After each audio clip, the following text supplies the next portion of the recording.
Bueno, pues buenos días y bienvenidas a todas a esta jornada de transición energética justa y feminista. Bienvenidas las personas que podéis acompañarnos hoy aquí y también las personas que nos siguen desde el streaming. Esperamos que se vea y oiga todo bien. Si no, tenemos allí un apoyo que nos irá comunicando.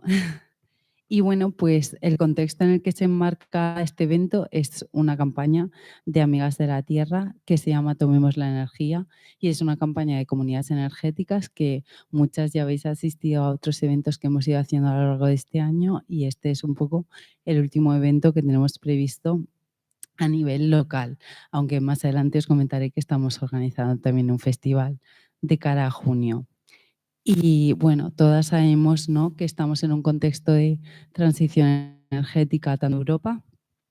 Cada vez vemos cómo los proyectos de energía renovable van proliferando en nuestro territorio, pero todos estos proyectos, aunque son una transición energética, distan mucho de la transición justa y feminista que estamos defendiendo desde los movimientos sociales.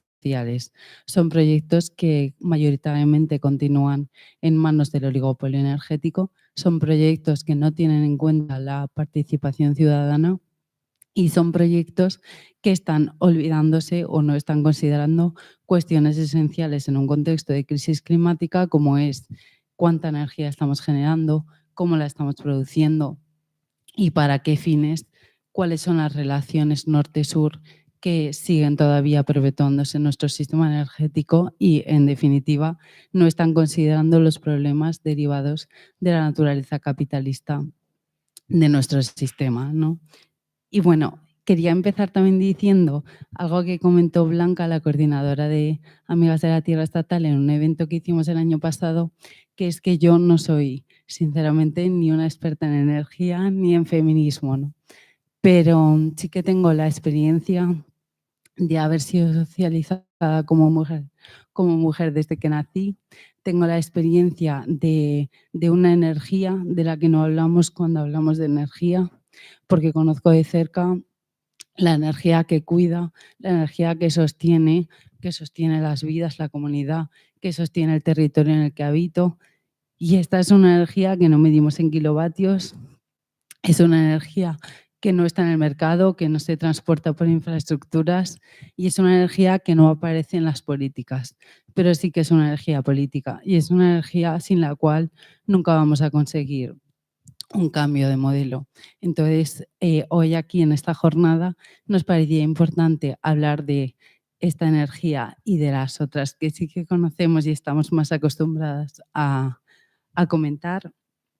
Y bueno, pues nada, lo que buscamos es un espacio de conversación entre instituciones y sociedad civil en el que podamos seguir empujando hacia una transición energética inclusiva, justa y feminista que no deje a nadie atrás y que sobre todo tenga en cuenta las vidas más vulnerabilizadas en el sistema en el que estamos ahora mismo.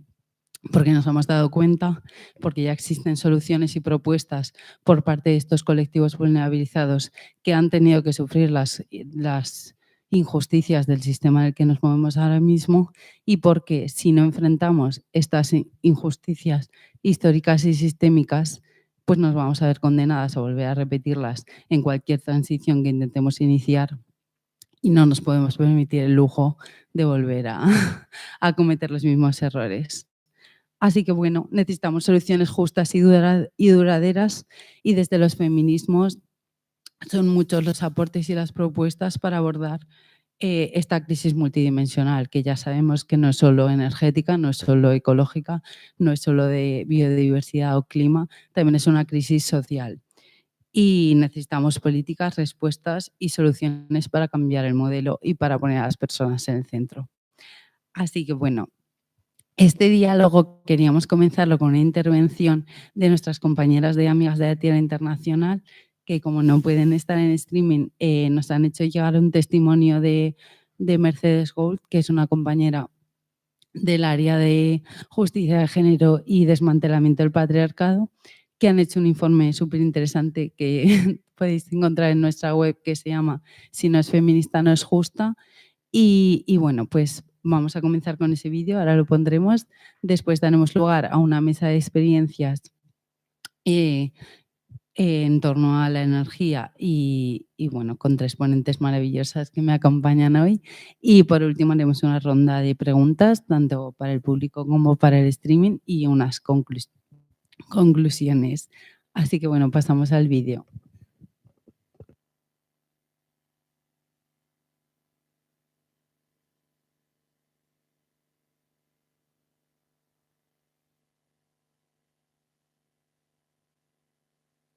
Quería agradecer en primer instancia a las compañeras de Amigas de la Tierra.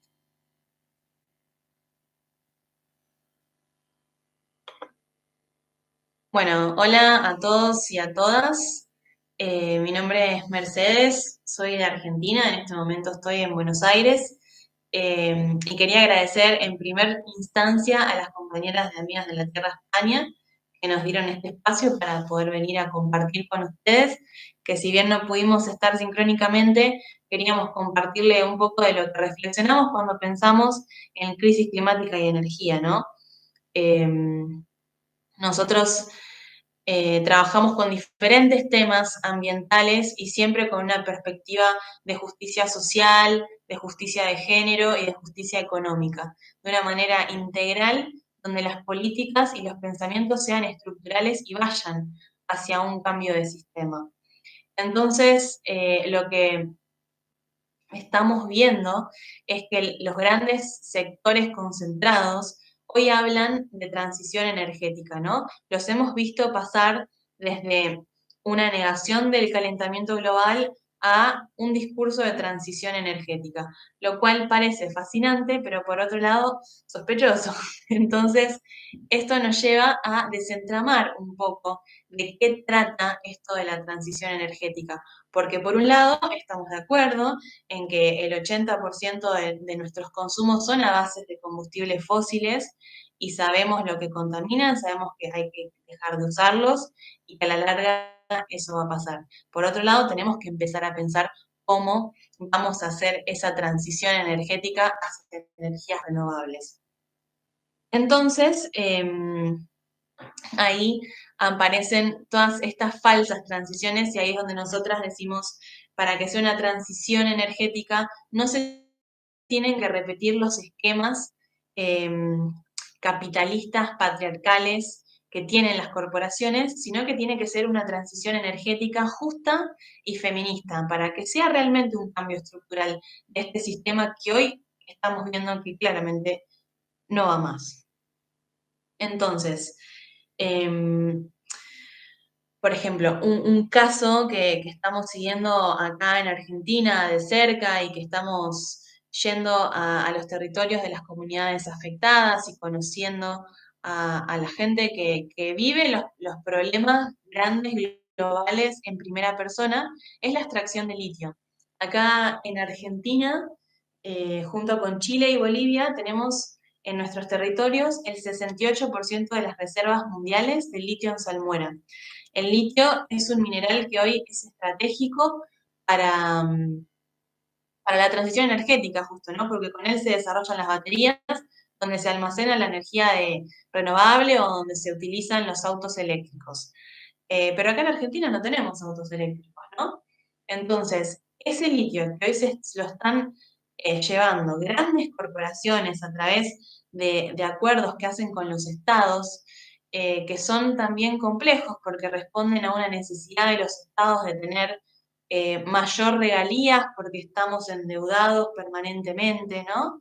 Entonces, esa necesidad de tener regalías rápidas hacen que el litio vuelva a ser un mineral que se va, un recurso natural, un bien común que se va hacia otras tierras a cambio de un costo que no es real y que no es para nada sustentable. Entonces, hoy la problemática en torno al litio se está haciendo grande en Argentina, en Bolivia y en Chile. Es necesario que la charlemos, que la complejicemos, que la podamos entender y sobre todo que al hacer los análisis, nos guíen las preguntas de para qué, para quiénes y cómo se está extrayendo esto que se está extrayendo.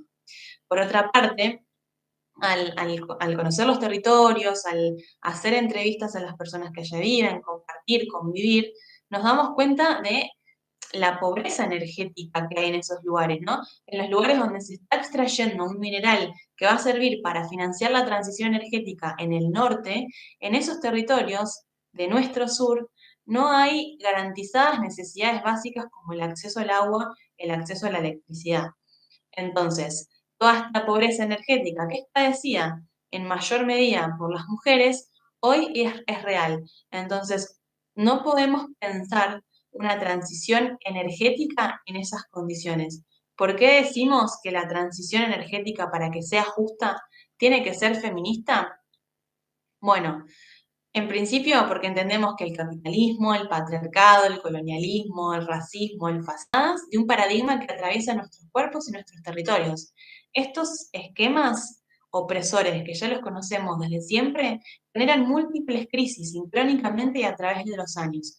Y las mujeres, el colectivo LGTB, las personas racializadas, indígenas, campesinas, afrodescendientes, inmigrantes, son quienes sufren la mayor vulnerabilidad, la mayor vulneración social, económica y ambiental, ¿no? En un mundo que se encuentra frente a una gran crisis civilizatoria que nos llama a pensar, construir transiciones hacia formas de vida juntas, dignas y sustentables, en un contexto, las perspectivas feministas y populares sobre cómo dar forma y cómo llevar a cabo las transiciones son cruciales, ya que históricamente nos han colocado en el rol de cuidadoras y reproductoras de la vida, ¿no? Entonces esto permitió también capitalizar una serie de aprendizajes y conocimientos que han servido para proteger el medio que posibilita el desarrollo de la vida. Incorporar estas voces de quienes han desarrollado históricamente este rol contribuiría a un análisis y una práctica mucho más integrada de lo que es la transición energética justa y feminista. Y los aprovecho para invitarlos a leer también un documento que presentamos, que lo hicimos durante la pandemia, que se llama Si no es justa, si no es feminista, no es justa, que después las chicas les pueden compartir el link, donde lo que hicimos fue tratar de construir una narrativa en torno a la transición energética feminista y justa, ¿no? Recolectando voces de diferentes mujeres y diversidades sexuales de todo el sur global que proponían diferentes políticas, experiencias. Muchas gracias, gracias por escucharme. Seguro que me pasé de tiempo del que tenía permitido. Me encantaría poder compartir, pero espero que sea un enriquecedor debate. Un abrazo a todos y a todas.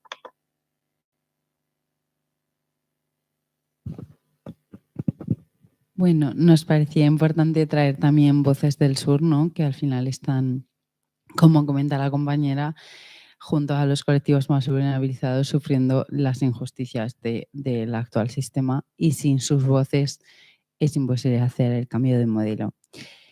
Pero bueno, también me hace mucha ilusión estar hoy aquí en esta mesa para poder debatir en nuestro territorio y abordar colectivamente qué significa esto de la transición energética justa y feminista.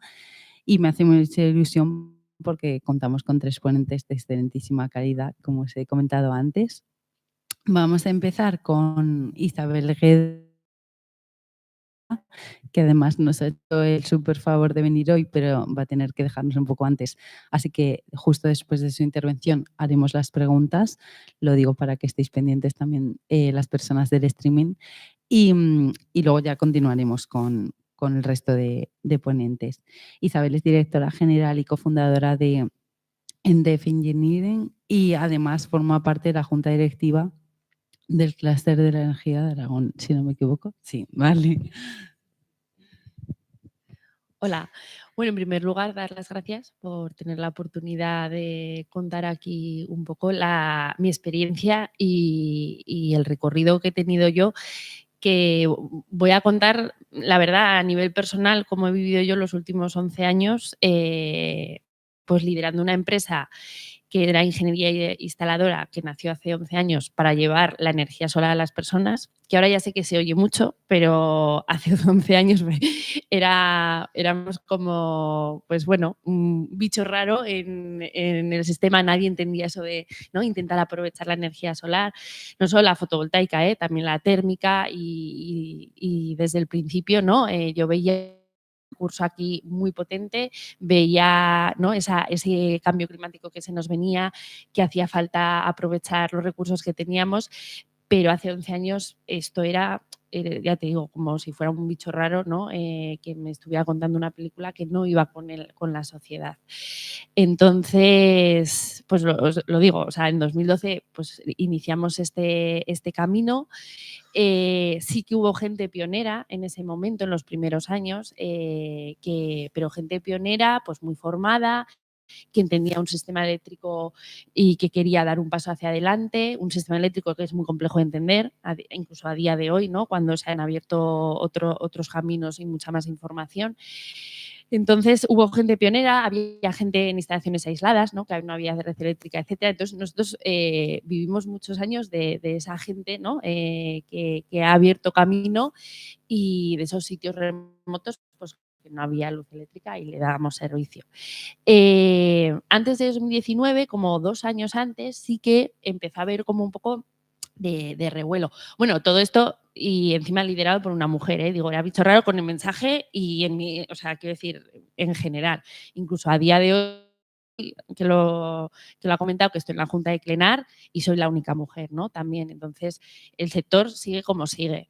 Pero independientemente de eso, vamos a seguir con la energía. Entonces, antes del 2019, que ahora explicaré por qué, el 2019, pues 2 o 3 años antes, hubo varias empresas, ya como podía ser EcoO, que es una empresa de Madrid, Sommenergia o nosotros mismos, que lanzamos las primeras compras colectivas, ¿no? Compras colectivas que era que la gente se podía apuntar a un precio fijo para hacerse una instalación de autoconsumo.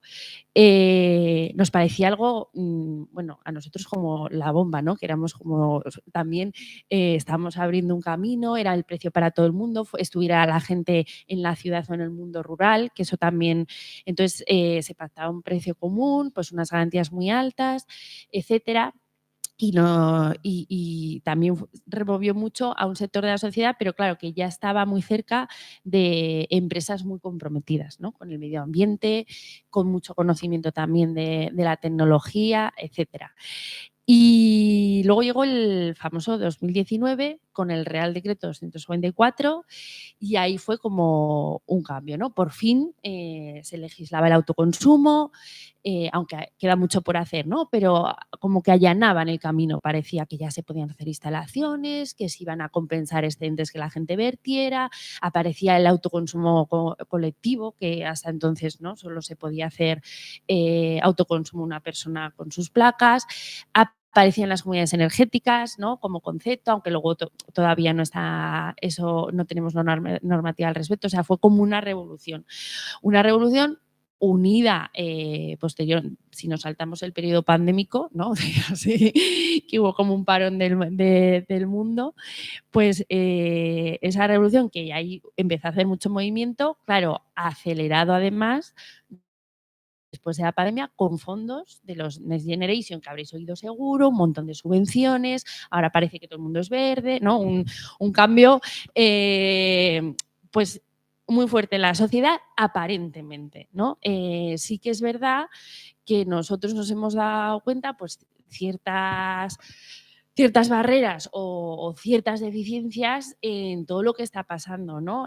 Lo primero, pues que sí, la gente se está poniendo placas y está mucho más abierto a todo el mundo y ya todo el mundo sabe lo que es una placa fotovoltaica, pero partimos de que mucha gente todavía no entiende la factura, todavía no entiende cómo va el sistema eléctrico, no se plantea una reducción de consumos y luego vamos a poner placas, ¿no?, en función de esos consumos. O sea, ha habido un boom de ese fotovoltaico autoconsumo, pero sin embargo, lo que es la base, lo que podíamos haber hecho, ¿no?, mucho antes, como que estamos empezando del revés, ¿no? Yo siempre me digo, pues primero entiende cómo consume, vamos a ver dónde se puede ahorrar y luego vemos cuál es tu tamaño de instalación, etcétera. Es un mensaje que a la gente le choca mucho, digo, pero si lo primero es reducir, ¿no? Tus propios consumos y conocerlos. No te tienes que hacer un experto del sistema eléctrico, desde luego, porque además es muy complicado, ni yo a veces entiendo ciertas cosas, ¿no? Pero sí un poco entender qué potencia se tiene contratada, ¿no? Qué energía se está consumiendo y en qué horarios. O sea, esa base de cultura energética nos falta todavía y eso lo hemos detectado, ¿no? Luego el tema de las subvenciones, autoconsumo, etcétera, pues deja mucha gente atrás. Las inversiones las están haciendo gente que tiene un cierto poder adquisitivo, ¿no? Entonces, gente que igual vive en esa pobreza energética que digamos, claro, no puede hacer la inversión, no puede acogerse a las subvenciones, ¿no? Todo eso se están quedando fuera. Entonces, sí que con las comunidades energéticas, por ejemplo, que desgraciadamente pues todavía no tienen un marco realmente para moverse porque a día de hoy se tienen que comportar como un autoconsumo colectivo, sí que ahí se está abordando por primera vez, en las que nosotros hemos acompañado, el tema de la pobreza energética, porque ahí sí que se va en grupo, ¿no? Y entonces las cuotas iniciales son muy bajitas, el grupo o la cooperativa de asociación puede decidir si ciertas personas no empiezan con una cuota, ¿no? Entonces, ahí sí que por primera vez que, por ejemplo, nosotros, no os habéis oído la de Luco Ejiloca, que se ha oído mucho esa comunidad energética, pues nosotros fuimos la ingeniería instaladora que hemos ido de su mano, ¿no? Y entonces ahí sí que ellos tienen cierta autoridad para decidir y abordar esos problemas de pobreza energética. ¿Qué ocurre? Claro, pues que al no tener un marco normativo, los procesos, ¿no?, de burocráticos de las comunidades energéticas son muy largos, los procesos de poner en marcha las instalaciones también. O sea, con Luco Ejiloca, que a los pobres se les ha juntado, como han sido los primeros en Aragón, pues una detrás de otra. En realidad no tiene por qué ser así, pero claro, han tardado 2 años en poner una instalación en marcha. 2 años, claro, que 2 años en la que encima el grupo motor ahí pues convenció a la gente, al pueblo, ¿no? Había mucha ilusión. Nosotros cuando fuimos a instalar se nos apuntaron el mismo día 2 más a la cooperativa, o sea, había mucha ilusión, pero claro, después de 2 años que estaba eso montado y sin funcionar, pues los ánimos están como están. Entonces, claro, también hay un desgaste, ¿no?, en esos procesos que hay que aligerar. Y luego, pues, en el sistema que tenemos, pues las distribuidoras siguen teniendo mucho poder, ¿no? Todos los puntos de acceso, o sea, digamos que cada instalación fotovoltaica a dónde se conecta, pues lo decide la distribuidora, ¿no? Lee los contadores, etcétera. Entonces, ahí hay mucho trabajo que hacer si realmente queremos tener pues figuras como las comunidades energéticas que den un paso hacia adelante en esa transición energética, ¿no? Entonces, se les tiene que dar herramientas a las comunidades energéticas para poder funcionar y eso todavía estamos, ¿no?, en un pasito pues muy pequeño que hemos dado, ¿no? Y además las comunidades energéticas también, o por lo menos las que acompañamos nosotros, principalmente están ubicadas en el mundo rural. Y es verdad, y es una herramienta muy buena, se están ilusionando mucho, en Huesca hay un montón, en Teruel también, todas arrancando, no como Luco ya funcionando. Pero claro, también hay una realidad urbana, ¿no?, como podría ser en Zaragoza, Huesca, Teruel, que tenemos que ver qué medidas de transición energética se implementan ahí, porque las comunidades energéticas son una herramienta muy buena, pero que no está entrando. Y nada más, yo creo eso quería plasmar un poco cómo había visto yo este recorrido en los últimos años y cualquier cosa, oye, pues a vuestra disposición. Perfecto. Muchísimas gracias, Isabel. No sé si hay preguntas, ya os digo que luego seguiremos y haremos una ronda de preguntas final, pero como igual se tiene que ir un poco antes, tampoco sé si las personas del streaming no han puesto preguntas.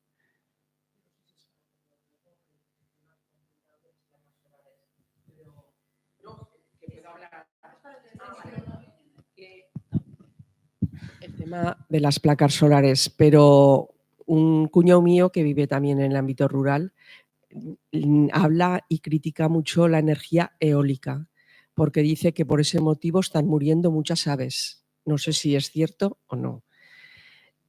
Y también dicen que hay los regueros que hacen, que no sé si es cierto, para destruir las nubes si no hay lluvia, que eso igual también puede ser un bulo, no sé, esas dos cosas que ya. Nada, sí, muy rápido. Yo, la verdad que nosotros fomentamos y promovemos, que igual no lo he dejado claro, la energía solar distribuida. Entonces, eso es lo que trabajamos. Yo no trabajo en grandes parques. Entonces, por ejemplo, sí, lo de las AES yo también lo he oído, no sé el impacto real, hoy no tengo números del impacto real que tiene en los parques eólicos. Sé que hay un problema y también lo pongo sobre la mesa, que en Aragón en concreto no tenemos un plan energético, claro, aquí todo va, tejados, suelos, etcétera, no hay una ordenación. Entonces, que desde luego se necesita energía renovable, está clarísimo, pues se necesita un plan y hacerlo ordenado y en según qué sitios sí y en otros no. Entonces, desde mi punto de vista, no sé la afección de las aves, lo que sí sé es que no hay un plan energético de Aragón que debería haber para poder abordar de manera ordenada esta transición energética. Yo quería, bueno, lo has comentado un poco, ¿no? Pero estamos viendo que ahora sí que se está legislando en torno a las comunidades energéticas, pues ha aparecido un Real Decreto o un proyecto de Real Decreto o incluso una proposición de ley de las Cortes de aquí.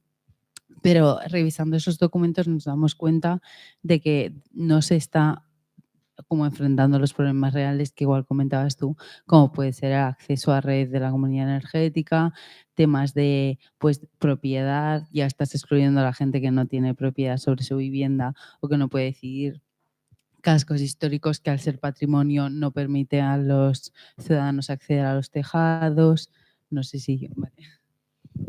Nada, os cuento un poco. Sí que ha salido un proyecto, ¿no?, donde se definen un poco lo que son las comunidades energéticas, el ámbito, pues hasta dónde van a alcanzar, las distancias.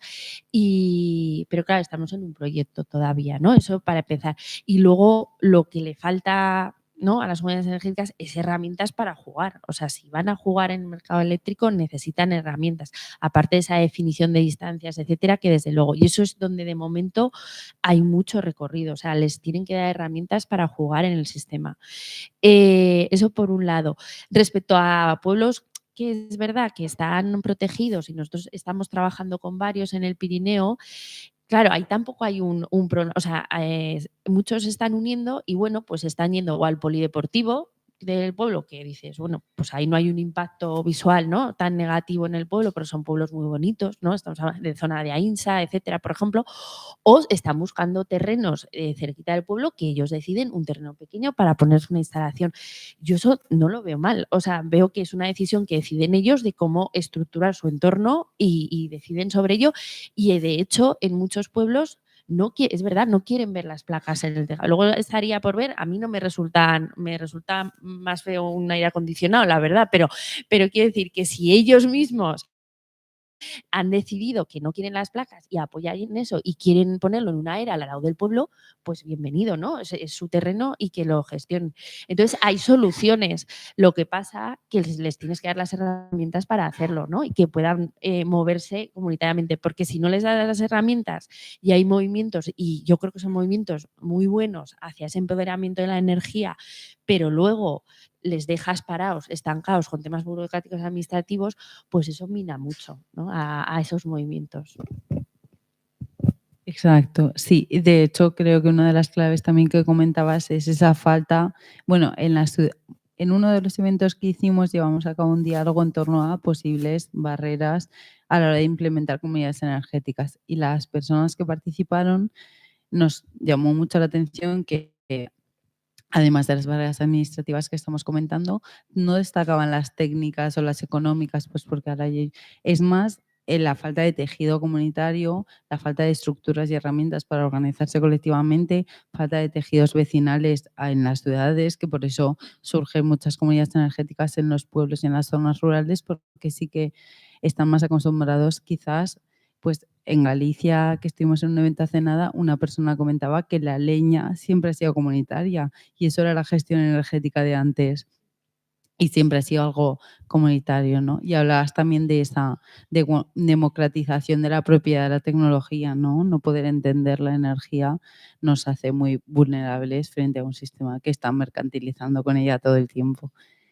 Totalmente de acuerdo. Y bueno, esto ya es un guiño que obviamente creo que no puedes responder tú a ello, pero está saliendo todo el rato la participación ciudadana y desde Meas de la Tierra también intentamos incidir mucho en que si no incluimos a la ciudadanía en el debate no podemos definir esta transición energética y, por ejemplo, se hizo un mecanismo de toma de decisiones, la Mesa de la Energía de Aragón, que también creo que lleva parada, no lo sé, y no se abrió a la participación ciudadana, ¿no? Entonces también pues nos preguntamos o demandamos estructuras para favorecer la participación de los ciudadanos en la definición de esta transición energética.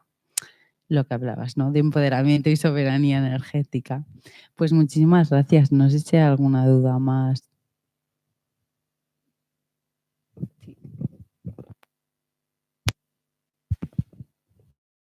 Preguntan por aquí si podéis explicar el tema de las baterías virtuales. Vale. Sí, sí que me atrevo. Muy brevemente, lo que pasa es que es un poco más técnico. Cuando tú te pones una instalación de autoconsumo, pues hay una energía que vas a autoconsumir directamente y luego pues vas a verter excedentes. Pues te vas el fin de semana, te vas de vacaciones, momentos que estés trabajando fuera, etcétera. Esos excedentes puedes hacer varias cosas con ellos. Depende de la comercializadora con la que estés, pues puedes hacer una compensación de excedentes que simplemente te los restan en factura a un precio que se ha pactado, o hay ahora comercializadoras que están abriendo en lo que se llama batería virtual, que es decir, oye, pues tú me has vertido 10 kilovatios hora este mes, pues te los guardo para otro mes. Entonces esa es la batería virtual, ese guardarte esos kilovatios hora que has vertido para un momento, imagínate que quieres llevar más energía al invierno, ¿no? Porque en verano siempre hay más producción, pues porque la insolación es así y en verano en todas las plantas hay más producción y entonces pues guardas esos excedentes que has tenido en verano y le dices a la comercializadora, oye, guárdamelos para invierno. Y eso es lo que se está llamando batería virtual. Pues muchas gracias. Si no hay más preguntas, vamos a pasar a Alicia Valero, aquí a mi izquierda, que es PDI, profesora docente investigadora en la Universidad de Zaragoza, es directora del Grupo de Investigación de Ecología Industrial del Instituto CIRCE. Sí, yo si me equivoco en algo me corregís, ¿eh? Y bueno, ahora mismo no está en temas de energía en concreto, pero su actividad de investigación sí que se vincula mucho con la transición energética, porque ahora os contará un poco más, pero se ha centrado en buscar soluciones de eficiencia de uso de los recursos y en evaluar el capital mineral de la tierra. Muchas gracias, Lucía. Gracias a todas por venir, las que estáis presentes y las que estáis en algún sitio. Bueno, yo aquí en realidad he venido a aprender, porque como le decía a Lucía, pues yo, bueno, pues la verdad es que sé poco y de temas sociales mucho menos, porque me parece un tema muy complejo, pero todo lo que ha comentado la compañera, bueno, primero ella, Lucía, o sea, Isabel y la compañera de Argentina, la verdad es que, bueno, pues es alucinante y realmente es verdad. O sea, estamos viviendo en una era, digamos, de capitalismo exacerbado y una visión feminista, pues yo creo que nos vendría bien a todos, ¿no? Bueno, pues os voy a contar algunos resultados de la investigación que llevamos en mi grupo, y digo en el grupo en el que estoy porque no soy yo, somos muchas personas, bueno, muchas, somos como unas 10 personas que estamos investigando en los temas de cómo estamos degradando el planeta, ¿no? Entonces mi visión va a ser muy quizá reduccionista en el sentido de que os voy a dar datos físicos, pero detrás de estos datos físicos pues obviamente hay una realidad social que la ha apuntado muy bien la compañera argentina, ¿vale? Entonces, bueno, pues os voy a empezar comentando cuáles son, bueno, nosotros en la universidad nos hacemos preguntas y algo que parece evidente de que algo va a ser bueno, pues a lo mejor no es tan bueno, ¿no? Entonces hay que plantearse absolutamente todo. Entonces, hacia una transición energética es la pregunta, ¿cuáles son las consecuencias de lo que se está planteando. Os voy a enseñar uno de los últimos estudios que hemos hecho en la zona pues, que le llamamos Cantábrico-Mediterránea, en donde analizamos pues, cómo estamos consumiendo. Esto es una representación de la huella ecológica que tenemos. La huella ecológica pues, es una medida, es un indicador que nos dice el grado de insostenibilidad en el que estamos, en el sentido de que si tuviésemos que autoabastecernos, ¿cuántos planetas necesitaríamos, ¿no?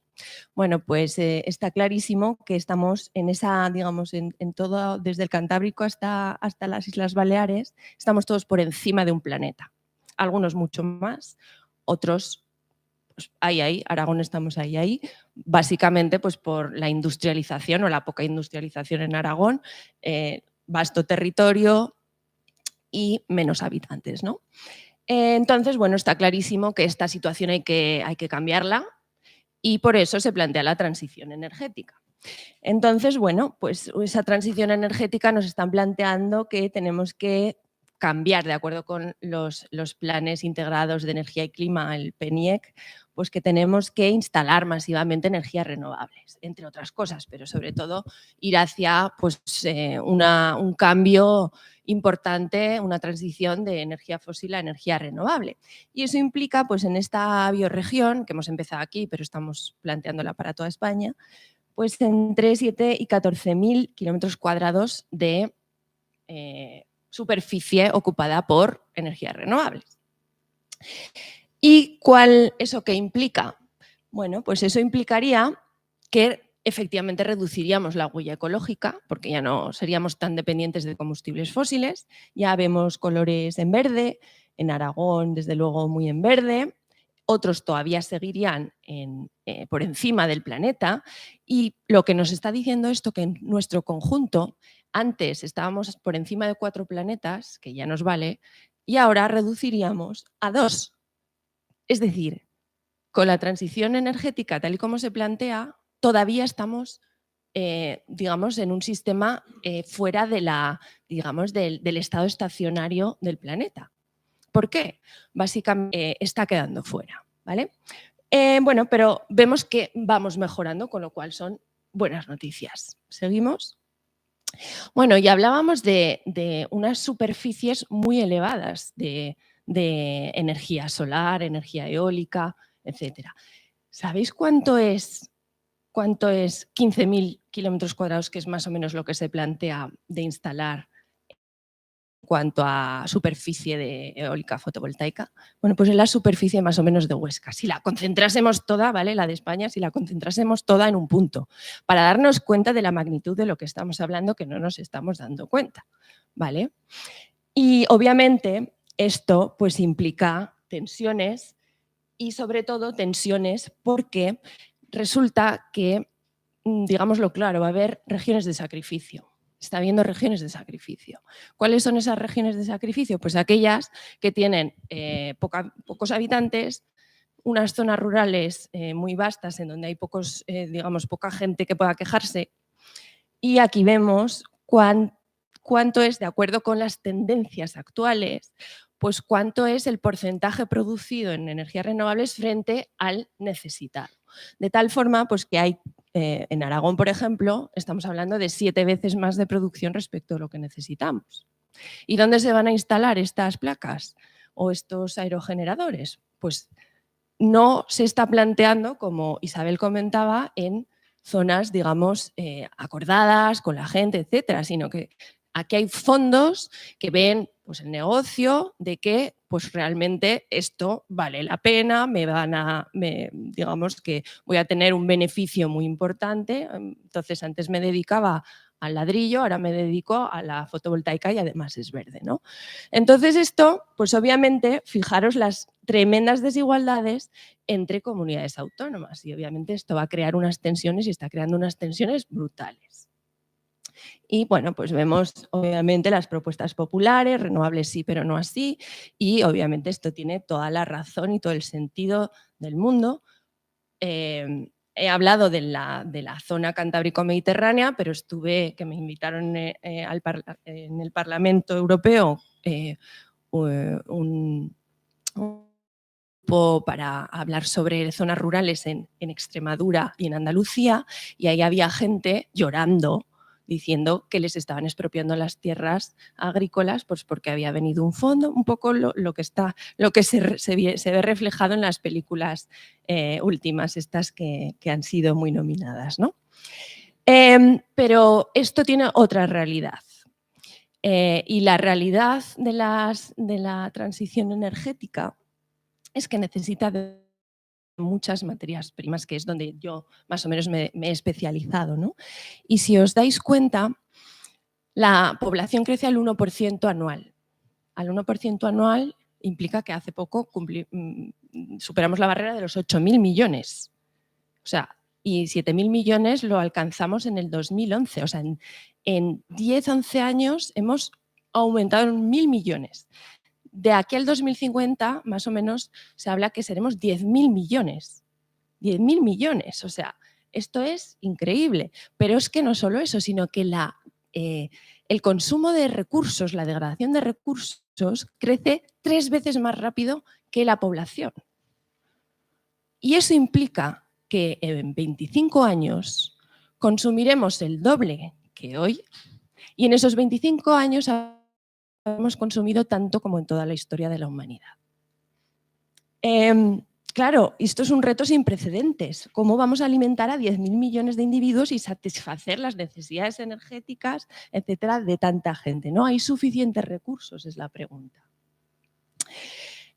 Bueno, pues tenemos un problema de aumento de la fertilidad y obviamente pues la fertilidad de los suelos, y esto pues empieza a tener un impacto importante y una lucha entre esos terrenos fértiles frente a pues, la instalación de nueva superficie renovable, la instalación, digamos, de nuevos complejos urbanísticos, etcétera, ¿no? Y lo cierto es que hemos sobrepasado muchos procesos básicos, y os he de decir que el cambio climático no es el más crítico. Es muy crítico, pero no es el más crítico, siendo uno de los más críticos, digamos, los ciclos bioquímicos, la agricultura de la cual hablábamos al principio. Y hablando de nuevo de materias primas, y ya voy terminando, ¿vale? Bueno, pues es una realidad que las energías renovables consumen una cantidad y una variedad muy superior de materias primas por gigavatio producido que digamos que las energías convencionales. Esto para la instalación. Obviamente no es lo mismo una central térmica, consume mucho gas natural o carbono o lo que sea a lo largo de su vida, cosa que las energías renovables no, ¿vale?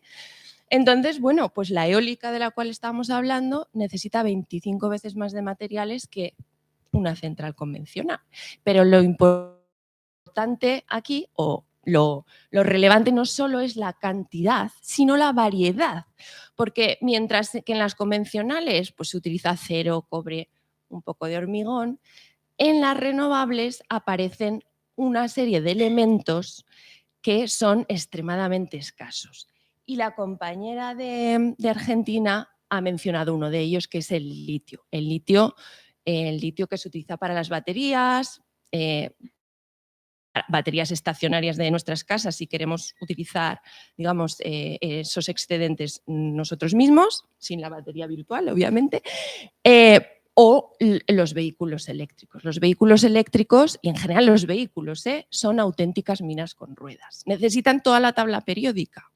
Entonces, esa transición energética pues, está condicionada por un consumo brutal de materias primas que son extremadamente escasas y que además no las tenemos en Europa o no las queremos tener en Europa.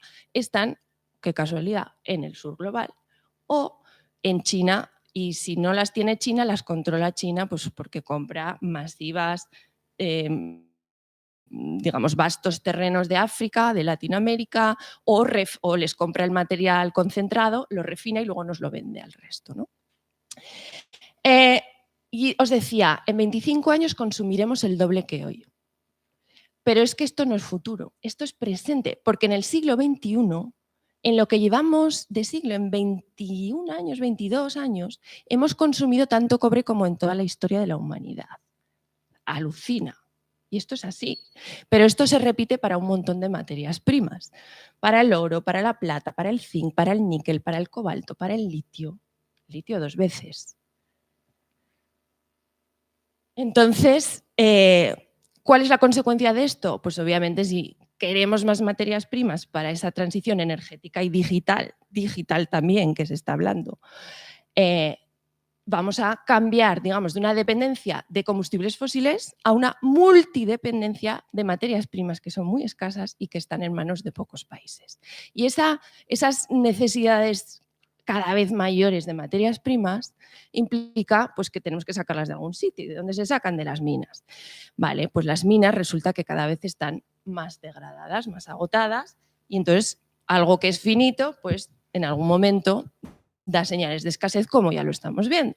Y analizamos pues, para un montón de materias primas cuándo se llegaría al pico de producción, es decir, cuándo la demanda supera a la oferta. Y resulta pues, que para antes de que se acabe este siglo, gran parte de las materias primas alcanzarán el pico. El pico no significa que se agoten, sino que alcanzarán el pico. Eso considerando las estimaciones más amplias que hay. Si consideramos las reservas, que es lo que hoy podemos extraer al precio actual, pues el pico de muchas materias primas ya se habría alcanzado. Y bueno, aquí estos son unas cifras que no tengo tiempo para explicar, pero ya volviendo a nuestra biorregión que he anunciado al principio, que he comentado al principio, y hablábamos de justicia global, ¿no? Bueno, pues si hablamos de justicia global, si considerásemos que todo el planeta tiene derecho a hacer esa transición que nos están dictando desde Europa y desde España, si todos hiciésemos esa transición de acuerdo con el PNIEC, pues resulta que necesitaríamos casi 4 planetas de litio, casi 4 de cobalto, 2,5 de níquel, 2 de cobre, 2 de plata, bastante de neodimio, galio y así sucesivamente. Y esto solo para la transición energética. Luego súmale la transición digital y súmale que obviamente tenemos que seguir viviendo y consumiendo o usando materias primas. Con lo cual, sencilla y llanamente, tal y como se está planteando la transición, esto es pintar de verde la economía. No, vale, hay que cambiar el modelo radicalmente. Bueno, sí pasa, pero esto simplemente es para decir que si dependemos de muchas materias primas, las minas se agotan y además la minería resulta que para extraer los minerales necesitamos camionazos que funcionan con diésel, con lo cual, y encima, a medida que se agotan las minas, la energía aumenta exponencialmente para seguir extrayendo, pues a mí las cuentas no me salen. O sea, estamos haciendo una transición energética que depende de las materias primas, que estamos devorándolas a unos ritmos brutales, que a su vez esas materias primas se extraen con combustibles fósiles que generan emisiones de CO2, que es justamente lo que queríamos evitar. O sea, no me salen las cuentas. Y yo creo que la gente que ha hecho las cuentas no sabe esto o no lo quiere saber. Seguimos. Bueno, estos son unos gráficos. Conclusiones. Pues eso, lo que he dicho, la instalación masiva de renovables implica áreas de sacrificio, zonas rurales y despobladas. Queremos reducir la dependencia exterior de materias primas. Eso implica que las políticas actuales en Europa se está hablando que hay que tratar de abrir minas en España y en Europa, y es lógico, ¿no? Para evitar esa dependencia, pero luego aparece pues yo aquí tampoco quiero, ¿no? Minería sí, pero no aquí, también aparece ese asunto, ¿no? Y luego entran el tema de la alimentación, que aunque no sea aquí un tema central, a mí a veces me preguntan, ¿cuál es el elemento más crítico que consideras de acuerdo con tus estudios? Pues el elemento más crítico, lo digo abiertamente, es el suelo fértil. Es el suelo fértil, es la alimentación. Entonces, si no nos centramos muy bien en evitar la degradación tan masiva de suelos fértiles, pues entonces vamos a tener un problema muy grave, ¿no? Que además todo esto estará agravado por el cambio climático. En fin, no me extiendo más. Muchas gracias. Que va, muchísimas gracias a ti, Anjo. No sé si preferís, porque he pensado ahora que igual tenéis recientes las preguntas, si no pasamos a Ana Marco y luego hacemos todas las preguntas juntas, como digáis.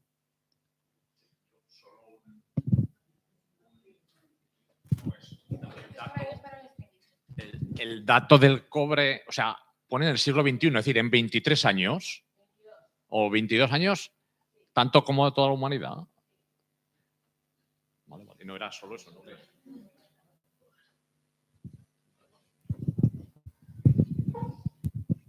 Muy bien, pues seguimos y luego ya abordamos todas las preguntas.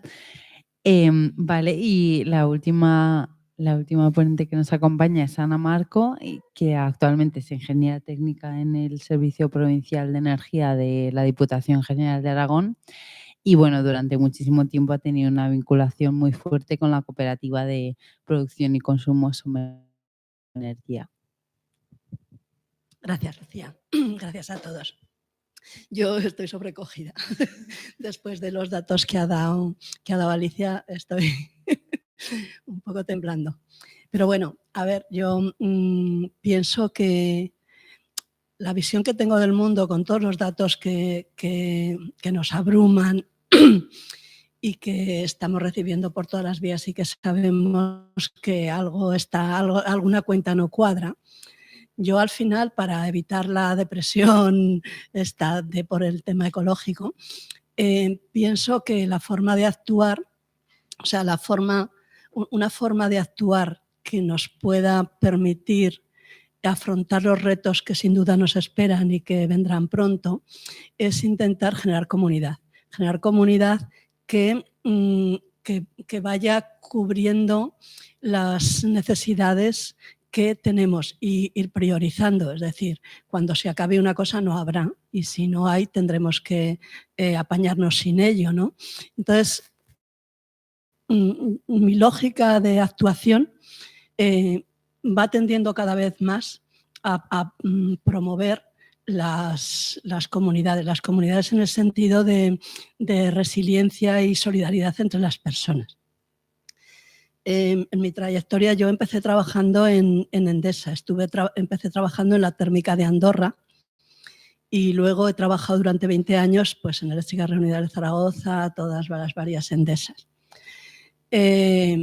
Después de esos, ya soy más mayor que mis compañeras, después de esos años, cuando salí de Endesa, coincidió que estuvieron una gente en Cataluña, unos locos, estaban montando una cooperativa eléctrica, que es Somnenergia. Entonces, yo enseguida me puse en contacto con ellos y me eligieron para presidenta inmediatamente porque era la que más sabía de electricidad de todos los cientos de personas que estábamos allí.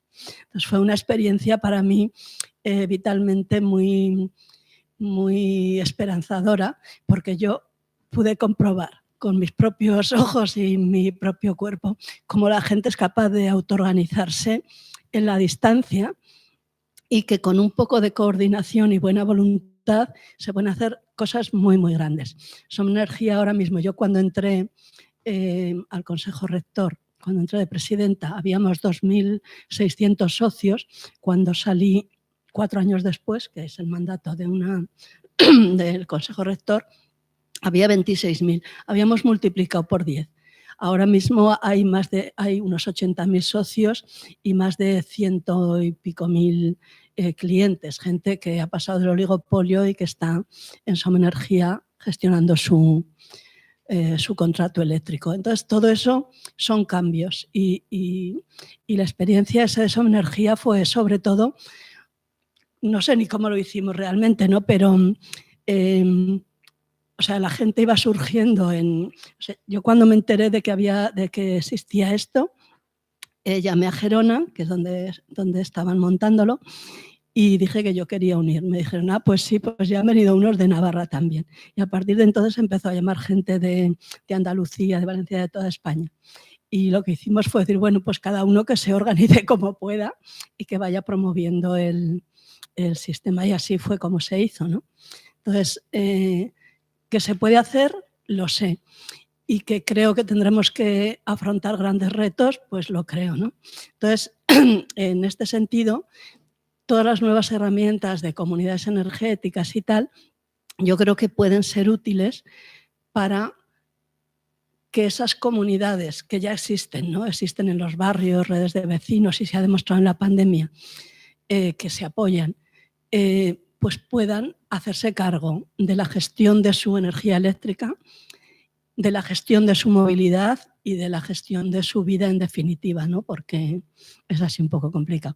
Tenía una presentación que... sí. Bueno, o sea, como hemos ido comentando, para el tema del cambio del paradigma eléctrico, yo me centro en el tema eléctrico. Hay dos modelos, ahora mismo lo acaba de decir Alicia. Hay un modelo que es depredador del territorio y que viene de la mano de fondos económicos que plantean hacer un negocio que se está haciendo a toda velocidad, que en nuestro territorio ya se ve. O sea, tú te acercas, vas hacia el Moncayo y los campos de molinos son increíbles, que lo de las aves y los murciélagos y todo tipo de bichos pues caen ahí por cientos y por miles, y en el caso de los murciélagos, que son cosas importantes para el mantenimiento de la biodiversidad y para polinizar y para muchas cosas que al final sostienen la vida, y pues que está siendo una cosa que por lo menos ahora la gente, también las comunidades se han ido organizando y para plantar cara a eso, al ser considerado Aragón claramente un territorio de sacrificio. A mí me gustaría, porque a veces se habla mucho de comunidades energéticas y tal, y gente como Isabel o que sabe tanto, los que estamos en el sector, pues hablamos como si todo el mundo supiera mucho, ¿no? Entender el sistema eléctrico. El sistema eléctrico centralizado, que es el que tenemos hasta ahora, pues para entenderlo, imaginaros que la parte verde es una madeja de hilos, ¿no?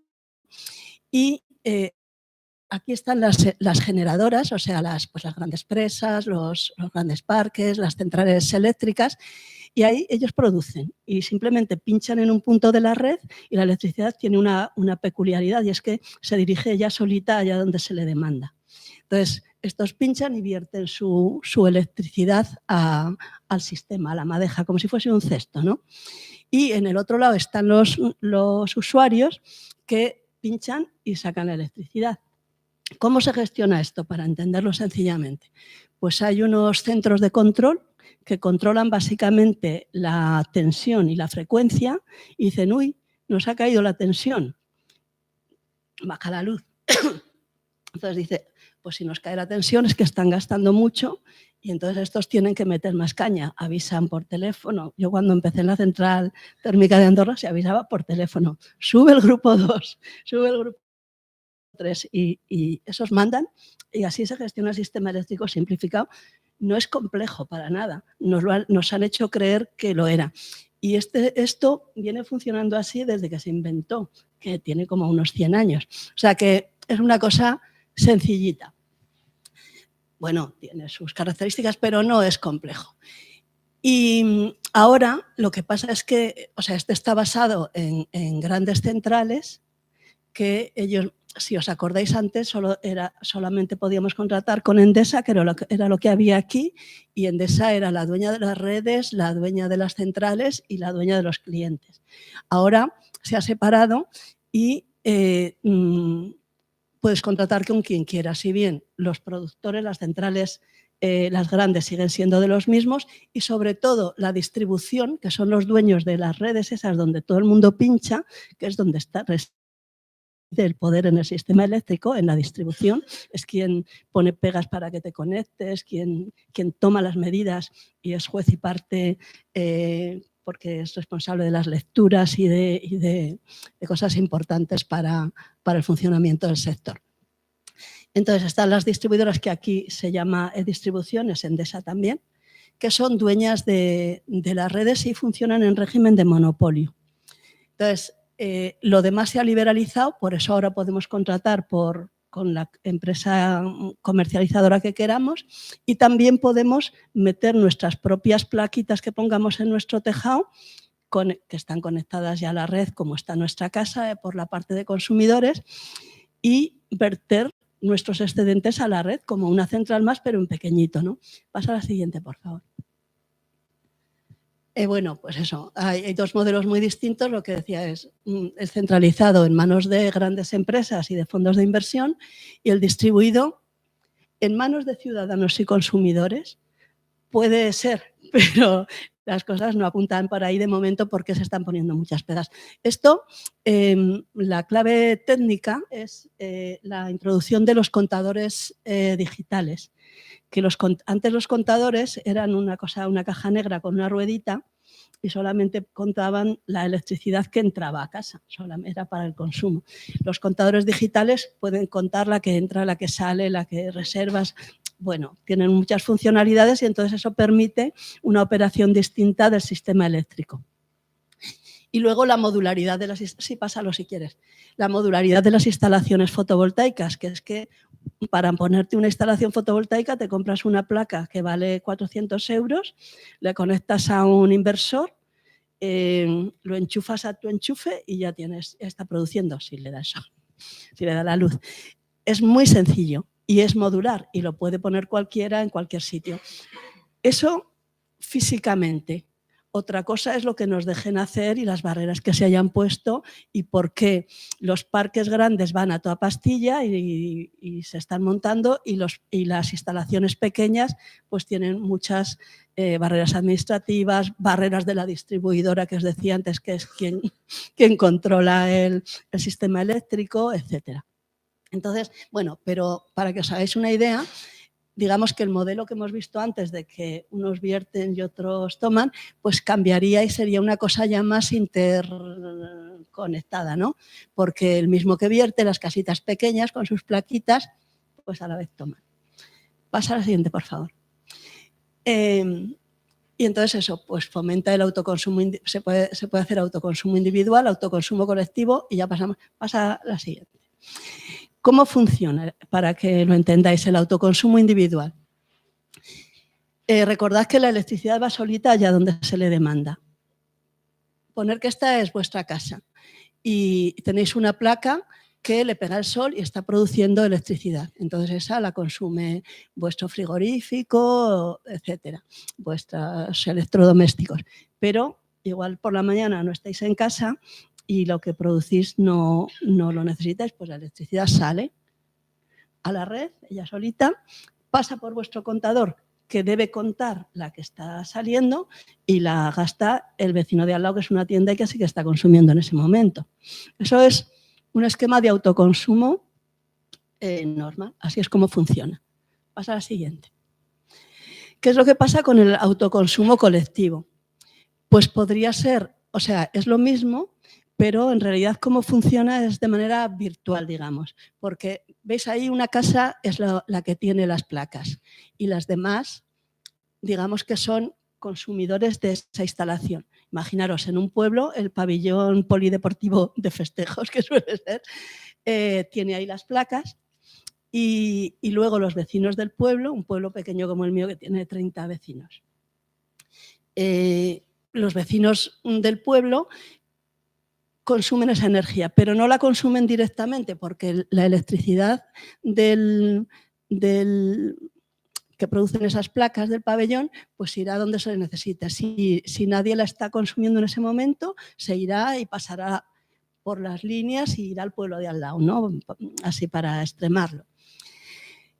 ¿Cómo se controla eso? Pues como abajo hay un contador que cuenta lo que produce las placas esas y luego se hace un reparto un reparto. No quiere decir que lo estén consumiendo realmente, sino que se dice, bueno, si hay 10 kilovatios instalados y somos 10 vecinos, a kilovatio por vecino. Y entonces eso es la potencia, lo que produce son kilovatios hora, que depende de las horas de utilización, ¿no? Y entonces dice, en Zaragoza pues más o menos son 1.600 kilovatios hora año, pues a 10 les corresponde a 160, ¿no? No, más, 1.600 y 160. Entonces, les corresponde a cada uno lo que se haya determinado y las compañías eléctricas, independientemente de lo que haga la electricidad físicamente, dicen, la distribuidora, que es la que toma las lecturas en todos los contadores, aquí en este caso E-Distribución, Endesa, en Aragón, dice, esto ha producido 100 y yo tengo que aplicarle 10 a cada uno de estos porque el reparto que me han dicho es que es igual para todos. Entonces, se los asigna, pero en el papel, ¿no? En la factura. Y se lo pasa a las comercializadoras de cada uno y le dice, porque ahora mismo también se factura así, es Endesa Distribución la que toma las lecturas y se lo pasa a las comercializadoras que tengamos cada uno. Entonces, así se lo pasa igual, pero ya le hace el descuento de la producción y cada uno te factura y te asigna esa producción que ha tenido una instalación que en realidad no está en tu tejado. Eso es el autoconsumo colectivo, lo que están haciendo en Luco de Jiloca, que en una era ha instalado en DEF unas placas que son así para todo el pueblo y bueno, y se lo asignarán a aquellos que son socios de la cooperativa, etcétera, que es la forma que le han dado a la comunidad energética. ¿Queda claro esto cómo funciona? Vale, pues pasa. Entonces, las comunidades energéticas, ¿qué es? Pues es básicamente un sistema de este tipo, o sea, imaginaros Luco de Jiloca, que tienen las placas, en vez de encima del pabellón, en una era. Le dicen a E-Distribución cómo hacen el reparto. Dicen tantos kilovatios para este, tantos para este, tantos para este. E-Distribución les manda los datos a las comercializadoras de los vecinos y ahí se los descuentan, ¿no? Entonces, ¿cómo gestionas? Pues el mantenimiento de esas placas que son tuyas, el reparto y cobro de cuotas a los asociados, etcétera, pues lo puedes hacer de distintas maneras, que eso ya es, digamos, la estructura legal que le das a la comunidad de personas que hay. Que normalmente en Luco de Jiloca es una cooperativa y yo creo también que el modelo cooperativo es el más adecuado para este tipo de cosas, porque es más democrático, bueno, en fin.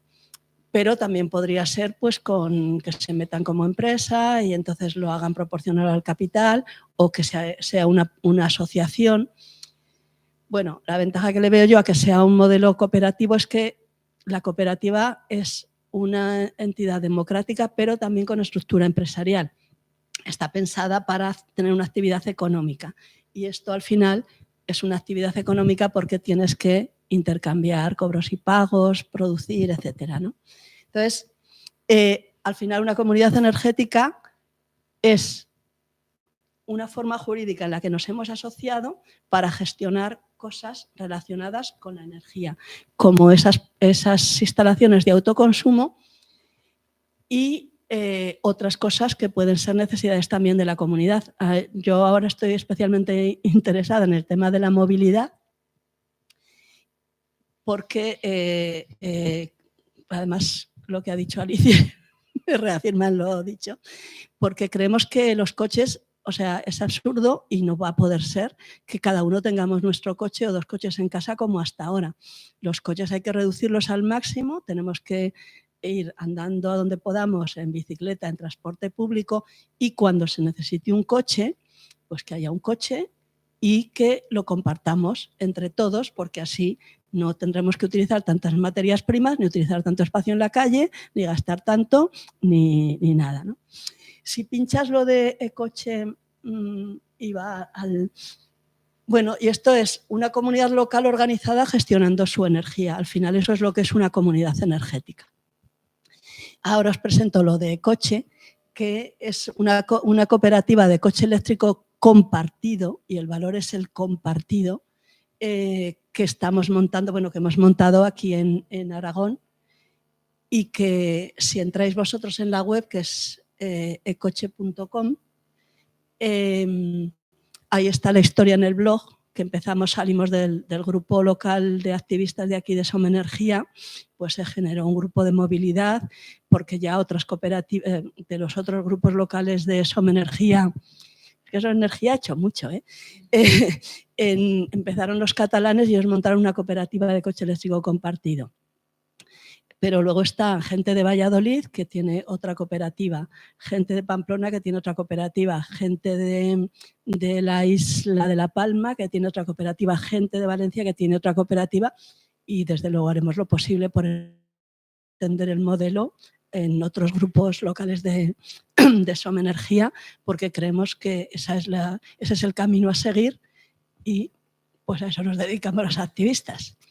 Y bueno, esto le echáis un vistazo vosotros y os podéis hacer socios, porque para ser socio de una cooperativa sabéis que hay que aportar una cantidad al capital social obligatorio, que así formas parte de la empresa y tienes derecho a un voto como cualquier otro de los socios. O sea, no va en función del capital que metas el poder político en la empresa cooperativa. Entonces hemos puesto una aportación de 20 euros con el fin de que sea una cosa accesible para todo el mundo, pues gente joven o gente que no tenga muchos recursos, y podamos hacer el modelo este de movilidad compartida. Y bueno, esto es todo lo que os quería contar. Muchísimas gracias, Ana. No sé si el público tiene alguna pregunta sobre las dos exposiciones. Tampoco sé si no hay en el streaming.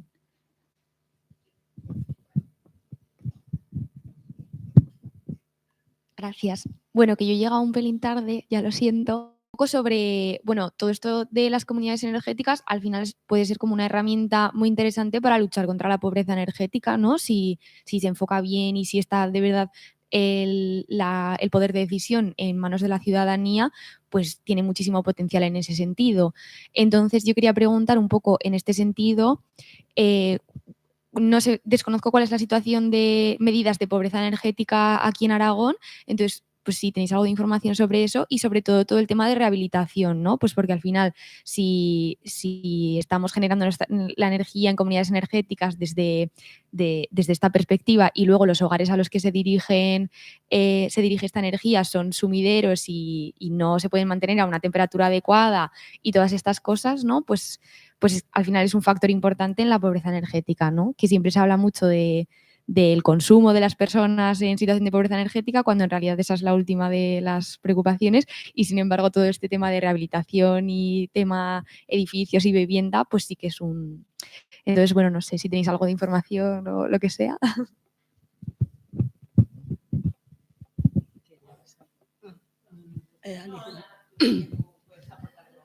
Bueno, no sé. A ver, para mí la pobreza energética es pobreza. O sea, al final, la gente que no tiene recursos para nada. Y ya está, ¿no? Entonces se trata de elegir entre comer o enchufar la calefacción y esa es la situación. A ver, es que la definición de pobreza energética, yo creo que esto partió de Inglaterra, que gente que vivía allí, y entonces lo asimilaban mucho al confort térmico. Entonces, y eso, al frío y tal. Entonces, todo eso se relaciona así. Yo creo que aquí en España es un poco distinto. Y creo que se han tomado medidas erróneas. Por ejemplo, se plantea hacer distintos precios de la electricidad para los consumos. Y dices así, los que consumen mucho, que serán los que tienen más electrodomésticos, piscina climatizada o lo que sea, pues tienen que pagar a un precio más alto. Eso, yo en mi experiencia, va en contra de la realidad, que es que los pobres se calientan con estuficas eléctricas. con lo cual lo que haces con esa medida aparentemente, o sea, es contraintuitivo, no funciona así, funciona de otra forma, ¿no? Entonces hay cosas que son erróneas, porque yo creo que es porque es un error de concepto de cómo se definió al principio, cómo se traslada aquí, y al final luego aclarar eso es un lío. No sé. En cuanto a la rehabilitación, para mí es obvio, o sea, lo primero es rehabilitar, o sea, arreglar que los edificios sean más, tengan menos necesidades térmicas para calefacción y tal, o para climatización, porque en Sevilla el verano es un peligro para la salud, ¿no? Y aquí también. También en esto, pues yo tengo mis dudas, porque se empieza a hablar de rehabilitar. Estuve trabajando entre mi etapa en Endesa y mi etapa en Somenergia, estuve trabajando con el ISTA en algunos proyectos y con la Universidad Politécnica de Madrid, con algunos proyectos de rehabilitación energética. Y yo estuve haciendo las auditorías de edificios, así que cogimos al azar. Y se conceptualiza que los edificios cuanto más viejos, pues peor aislados y tal. Bajo mi punto de vista, o sea, mi conclusión es que eso es falso. Las casas viejas de pueblos que están hechas de adobe, es un aislante térmico excelente. Entonces sí que habría que cambiar. Hay cosas que hay que cambiar, quizás la carpintería, las ventanas y tal. Pero también se ha planteado, como ahora hay tanto dinero por los fondos estos Next Generation y todo esto, pues es que va todo un poco a lo loco. No sé, yo creo, me vuelve a llevar al razonamiento inicial. Es en lo pequeño donde puedes fijarte en el detalle y donde puedes tomar las decisiones adecuadas. Por tanto, la lógica de las comunidades ciudadanas del tipo que sean, será lo que nos permita tomar las mejores decisiones, tanto en rehabilitación, que no vengan estos que se han ido ahora a Holanda a... ¿Cuáles eran? No sé. Bueno, que no venga una constructora y diga, bueno, venga, a aislar todo el barrio de Atajo porque si no, no nos sale rentable. Vale, pues ese es el tipo de errores que se están cometiendo, que al final pues abunda también lo mismo. Pues es el capitalismo, viene, nos impone un modelo, se lleva el dinero y tal, y aquí lo que hemos hecho ha sido empeorar la situación global y local y todo. Entonces, ahora hay dinero también para rehabilitación. A mí la rehabilitación me parece una buena cosa porque vas a gastar menos energía, también depende cómo se haga y no sé qué más decirte. Sí, bueno, yo añado solo que desde Amigas de la Tierra sí que ha habido un proyecto también como de vincular o presentar las comunidades energéticas como un posible actor tanto en la rehabilitación colectiva como en hacer frente a la precariedad energética, y que además hemos podido observar que muchas de las medidas que se llevan a cabo desde las instituciones son asistencialistas, no terminan dando esta soberanía y este poder sobre la energía del que hablábamos, y además culpabilizar muchísimo a las personas en situación de pobreza energética, ¿no? Pues estas campañas ahora de que no hay que derrochar la energía, pues creo que hay muchas más personas que no han encendido la calefacción este año o que tienen un termoeléctrico estropeado que está por allí consumiendo una cantidad eléctrica que ni siquiera son conscientes. Creo que el problema no son las personas ni que consumamos en exceso, sino un sistema que precariza estas vidas y que tenemos que alejarnos de esa culpabilización, ¿no? Y también defender el derecho al acceso a la energía, que es algo que en Cataluña pues se han movido muchísimo, ¿no? Que hay mucho movimiento social detrás, pero aquí todavía no hay un derecho al acceso a la energía para todas las personas, y sabemos todas que es un bien necesario para mantener cualquier vida, y se está mercantilizando con ese derecho como si fuera un lujo, ¿no? La energía no es un lujo, es un derecho. Y bueno, también pues que si queremos hacer una transición energética que sea justa y que tenga en cuenta la precariedad energética, tampoco entendemos cómo se está destinando tan poco dinero, porque hablábamos de las comunidades energéticas impulsadas por movimientos ciudadanos, pero es que esas son ahora mismo como un porcentaje muy pequeño de los proyectos.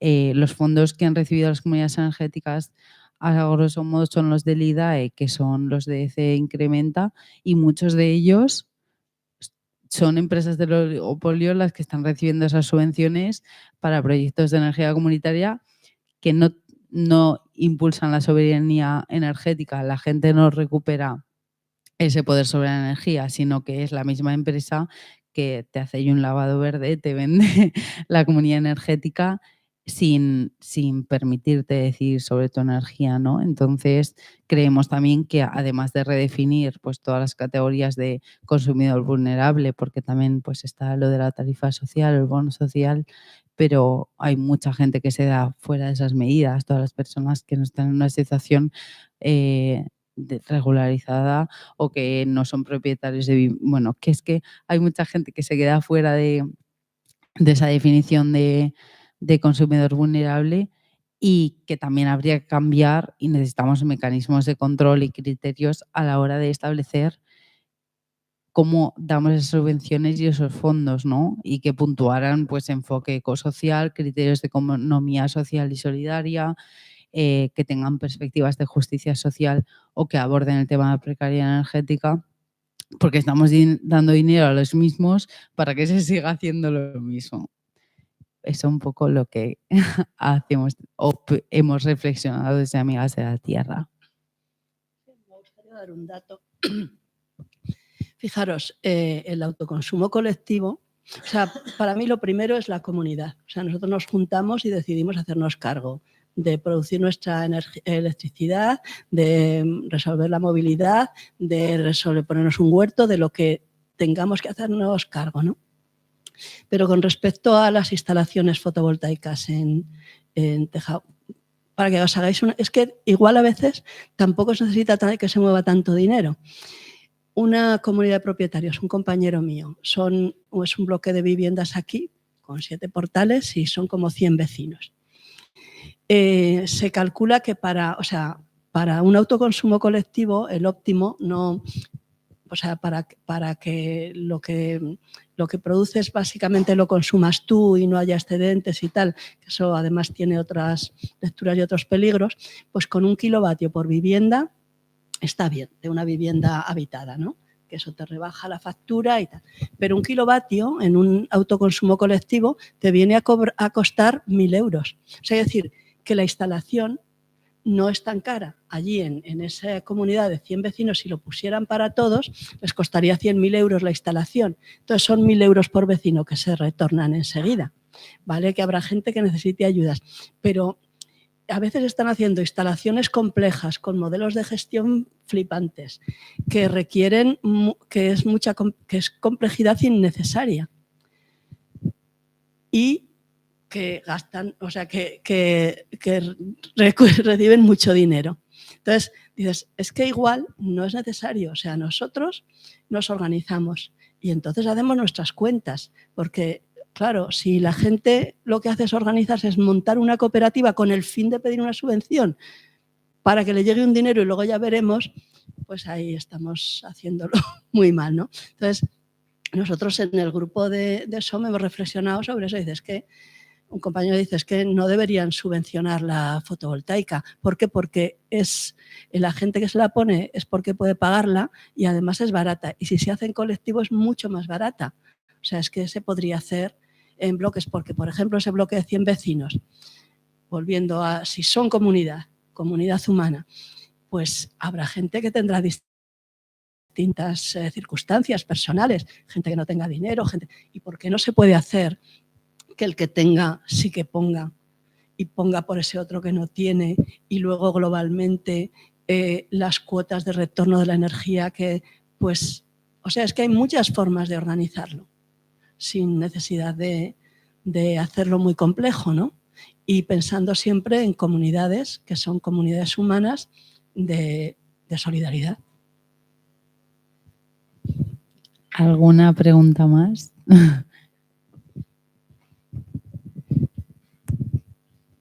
A ver, 2 cosas. Una, el tema de de la instalación de placas fotovoltaicas en los tejados, en el movimiento ecologista venimos solicitándolo siempre, o sea, primero en los tejados y tal, pero es que es dificilísimo. O sea, en primer lugar, no están preparados los tejados para soportar instalaciones, no se diseñaron por peso y por todo, ¿no? Y porque hay que hacer anclajes y tal, es complicado. Y hay que para mantenimiento hay que subir, y si subes tú te cargas las tejas, en fin. Es complicado en los tejados poner placas, sí. Y luego está el tema de la orientación, que no todos los tejados tienen una orientación favorable. O puede ser que en determinadas épocas te haga sombra el vecino. O sea, es que es complicadísimo, y en algunos sitios yo creo que hay que descartarlo, ¿no? Porque no es rentable. Pero vamos, que está ese problema, ¿no? de los tejados, que yo creo que es insuficiente, muy a mi pesar, ¿no? Y sobre todo en las ciudades, porque claro, en el campo pues, puedes tener una instalación en una era o en un solar en las afueras, ¿no? Pero claro, en la ciudad tendrías que irte lejos. Y bueno, ese es el tema de los tejados. Y luego hay otro asunto, y es que desde otro punto de vista, con el tema de la transición, está claro que los materiales y los recursos son escasos, cada vez van a ser más, que hay que cambiar el modelo de consumo y de producción y tal. Entonces, por supuesto, los gobiernos no van en ese sentido, van a incrementar la expansión. O sea, están consumiendo terreno no solo para eólicas, están ampliando aeropuertos, están ampliando carreteras, están ampliando polígonos industriales, o sea, y se cargan tierras de cultivo, que a lo mejor que incluso acaban de hacer la concentración parcelaria, o sea, unas cosas aberrantes, ¿no? Entonces, si vamos a tener que cambiar ese modelo porque no va a haber recursos y porque va a haber que consumir de proximidad y tal, va a haber mucha gente que va a perder el trabajo. O sea, va a haber profesiones que tienen que desaparecer, de transportista, de gente de la marina mercante, de gente que se dedica a, yo qué sé, a ir con el camión o con su excavadora y tal. Y se ha pensado en esa transición con esa gente que va a tener que cambiar de profesión, si va a haber alternativas para esa gente.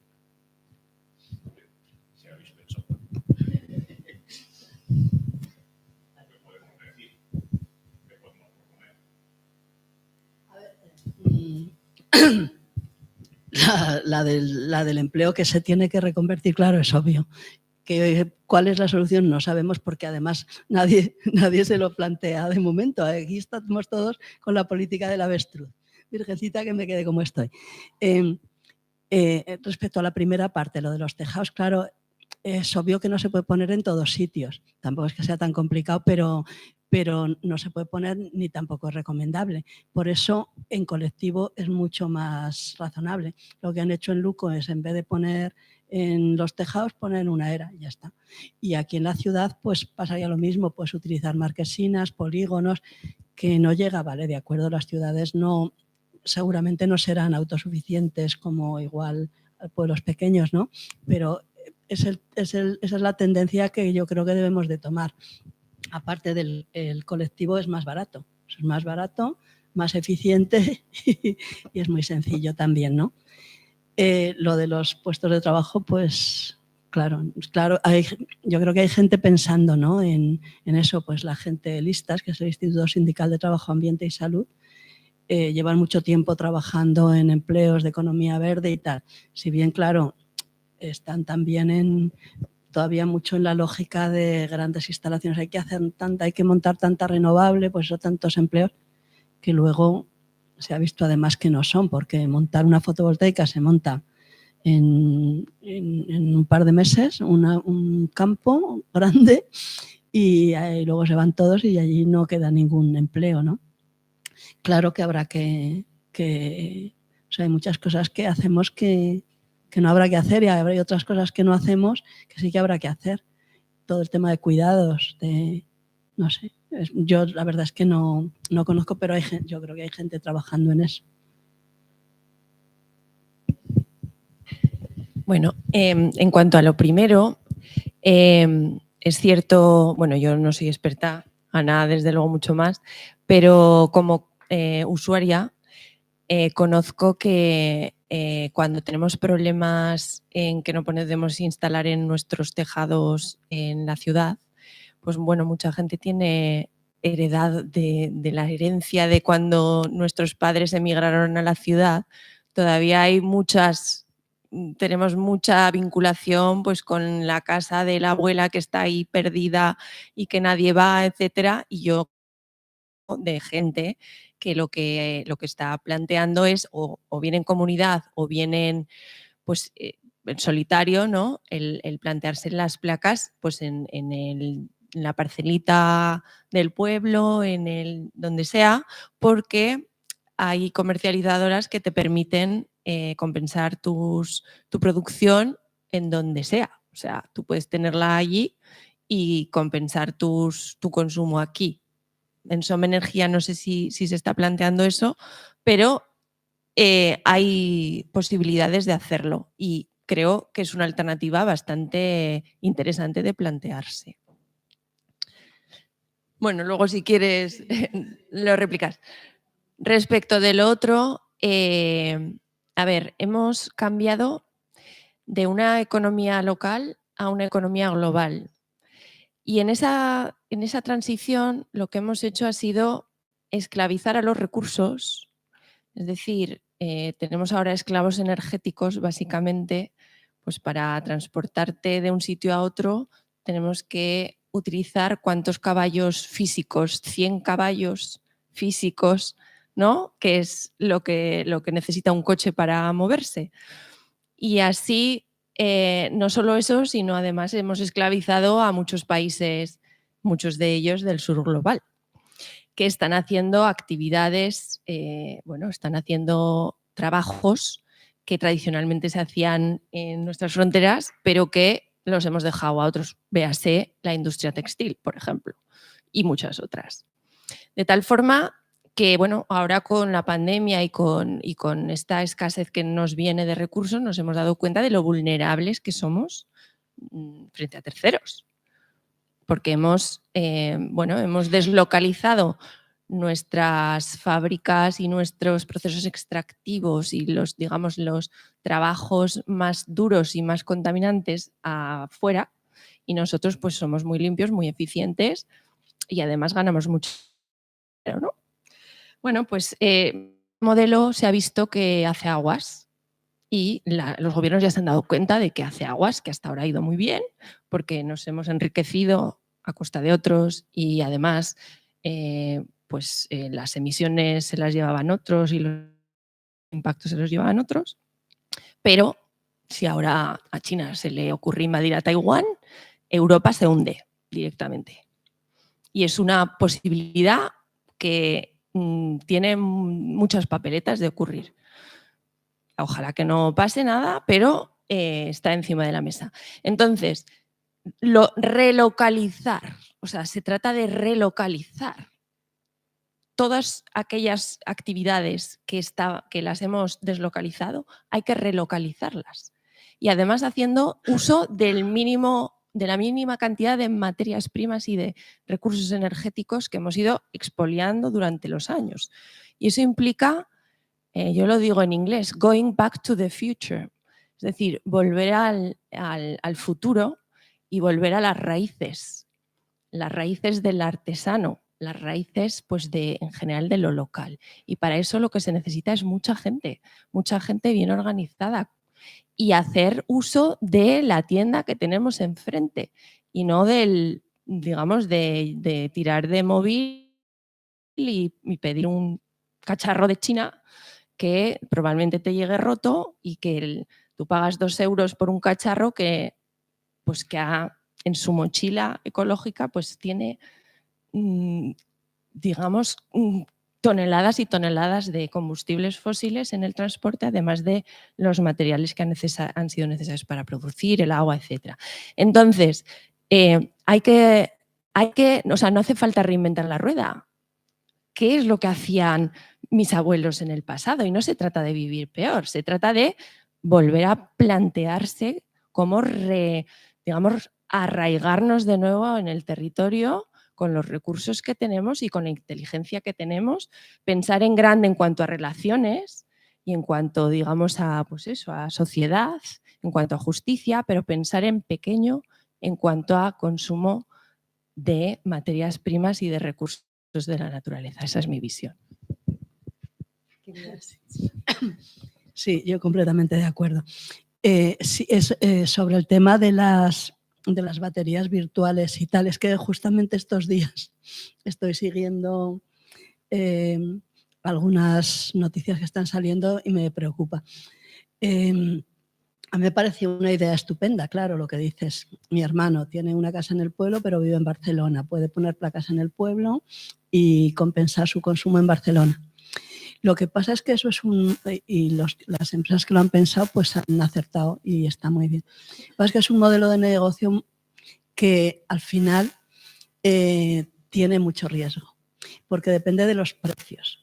Y quien marca los precios, quien tiene el poder de marcar los precios son los que pueden, que son básicamente las distribuidoras, el oligopolio, etc. Ahora se está hablando de que el autoconsumo que viertes, o sea, lo que viertes te lo pagan a una cantidad, ¿no? Porque ya lo va a utilizar otro y entra en él. Pero ahora lo que se está hablando es que está bajando el precio de la energía y a las horas solares el autoconsumo, el excedente, va a bajar de precio. Incluso puede que sea negativo, es decir, que te pueden cobrar. Y eso lo pueden hacer simplemente a golpe de BOE. Entonces, eso se cargaría todo ese modelo. Y además, la gente que ha puesto muchas placas, que es otra cosa que ha pasado, otras compañías comercializadoras lo que han ofertado a la gente, además es contraintuitivo también, es que tú pones todas las placas que quepan en tu tejado y yo te dejo la factura cero y tal. E incluso también te puedo compensar por allá. Dices, eso es porque dentro de la complejidad del sistema eléctrico, que no es del sistema físico, sino del rollo que hay, de cómo está montado. Antes nos preguntábamos en Sonenergia, claro, los sitios donde te juntas, empiezas a discurrir y empiezas a sacarle muchas cosas. Decías, el excedente que sale de un autoconsumo antes cuando no se compensaba, ¿quién se lo queda? O sea, ¿quién lo monetariza? Es claro, se lo queda la distribuidora, la dueña de las redes, que lo imputa en ese caso a pérdidas. Y entonces cambió la ley y dijeron que el excedente que no se compensara se lo quedaba la comercializadora. Entonces, si tú pones muchas placas y te sobra mucho, te compensan, pero solo hasta el máximo que tú has gastado ese mes. Y entonces lo que sobra, así tu comercializador ha podido ofertártelo en otro sitio, pero no te lo compensa en kilovatios hora, que entonces no habría riesgo, sino en dinero. Y entonces, claro, depende del precio. Y eso es, dices, te metes en eso porque piensas que, pues es que es perfecto y tal, te modifican el precio y ya está, adiós. O sea, es un modelo que te lo gestiona otro. Y te lo gestiona otro que no es bueno, sino que va al... Entonces, yo tengo mis dudas ahora con eso. Precisamente estos días estaba dándole vuelta y lo veo así. Pero eso no quita para que se pueda en comunidad, en sitios próximos y tal, siempre pensando en autoconsumir físicamente lo que montas, no pensando en hacer transacciones económicas, ¿no? Eso sobre el tema de las baterías virtuales y tal, y porque estos días yo estoy viendo que algo va a pasar ahí. Quieren cargarse a esa gente que se ha inventado eso. No sé si son comercializadoras pequeñas, está Jorge Morales de Labra, gente muy emprendedora, pero cualquier día les pegan el hachazo. Entonces, bueno, que yo pienso en lo físico, en la comunidad y que intente resolverlo en la proximidad, localizado a ser posible. En general, con todo. Muchas gracias. Nos hemos ido un poco de hora. Como también es muy feminista respetar los tiempos de la gente que trabaja y de los espacios, no sé si os parece, hacemos unas pequeñas conclusiones un poco de todo lo que ha ido saliendo, que han sido muchísimas cosas. Y bueno, lo primero, daros las gracias, Isabel también, que se ha tenido que ir, por todo lo que ha salido aquí. Creo que han salido ideas muy potentes. Creo que necesitamos alianzas fuertes, necesitamos comunidad. Como, como decíamos ahora, necesitamos un programa, que lo comentaba antes Isabel, de transición energética que sea consensuada, feminista y justa e inclusiva, que ponga las vidas en el centro, las vidas de las personas más precarizadas y que nos permita relocalizar el consumo y que nos permita recuperar el poder sobre nuestra energía, ¿no? Me gusta pensar que la transición energética ya tenía sentido antes de la crisis climática, o sea, ahora es necesaria, pero antes ya tenía sentido porque nuestro sistema energético está basado en relaciones, como hemos hablado, de dominación y de expropiación, y que lo que hacen es sostener el bienestar de determinadas regiones y capas de la sociedad, pero a costa del sufrimiento y de la explotación de otros territorios, de otras comunidades. Para nosotras, el enfoque de transición justa y feminista significa abordar estas injusticias sistémicas y extractivistas que se están consolidando y se siguen perpetuando ahora mismo en el mercado mundial. Y bueno, pues la lucha feminista creemos que nos aporta legados de acciones y reflexiones antisistémicas en torno al trabajo, a las políticas, a la economía, que no podemos dejar de lado en esta transición. Es necesario decrecer, no salen las cuentas, es necesario pensar en cómo decrecemos para que también sea socialmente justo, porque no todo el decrecimiento es válido.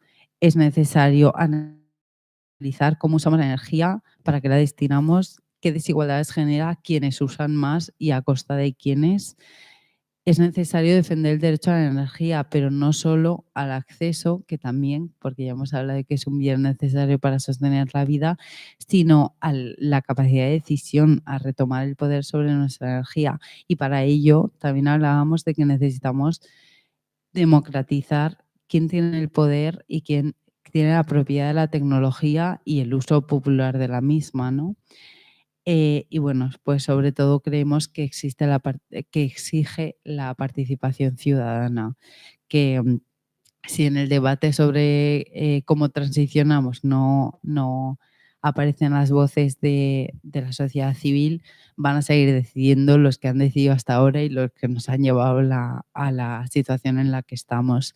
Y todo esto creemos que solo es posible pues si centramos nuestra acción en la fuerza de los movimientos sociales, en lo local, en la ciudadanía y en pasar de políticas capitalistas a prácticas feministas que tengan en cuenta la interdependencia y la ecodependencia.